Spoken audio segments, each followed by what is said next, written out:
दोस्तों, सेवा और भक्ति कौन ज़्यादा महत्वपूर्ण है, ये इस कहानी से आज हम जानेंगे। आइए सुनते हैं। राजा सुशर्मा अपने दरबारियों के हर प्रश्न का जवाब देते थे।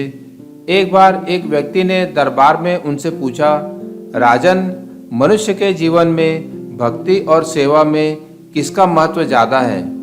उस समय वह उस प्रश्न का उत्तर नहीं दे पाए, लेकिन वे इस बारे में लगातार सोचते रहे।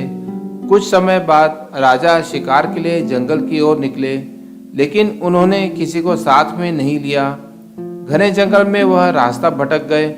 शाम हो गई, प्यास से उनका बुरा हाल हो गया था। काफी देर भटकने के बाद उन्हें एक कुटिया दिखाई पड़ी। वह किसी साधु की कुटिया थी। राजा किसी तरह कुटिया तक पहुंचे और पानी पानी कहते हुए मूर्छित हो गए। कुटिया में संत समाधि में लीन थे।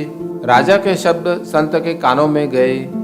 पानी पानी की पुकार सुनने से संत की समाधि भंग हो गई। वह अपना आसन छोड़ राजा के पास आए और उन्हें पानी पिलाया। पानी पीकर राजा की चेतना लौट आई।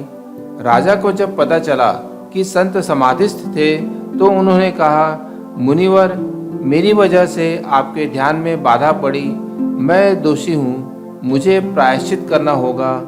संत ने कहा, राजन, आप दोषी नहीं हैं, इसीलिए प्रायश्चित करने का प्रश्न ही नहीं है।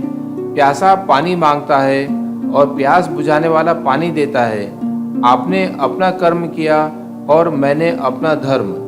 यदि आप पानी की पुकार नहीं करते तो आपका जीवन खतरे में पड़ जाता, और यदि मैं समाधि छोड़कर आपको पानी नहीं पिलाता तब भी आपका जीवन खतरे में पड़ता। आपको पानी पिलाकर जो संतुष्टि मिल रही है वह कभी समाधि की अवस्था में भी नहीं मिलती। भक्ति और सेवा दोनों ही मोक्ष के रास्ते हैं, लेकिन यदि आप आज प्यासे रह जाते तो मेरी अब तक की सारी साधना व्यर्थ हो जाती। राजा को अपने प्रश्न का उत्तर मिल गया था कि सेवा का महत्व भक्ति से अधिक है।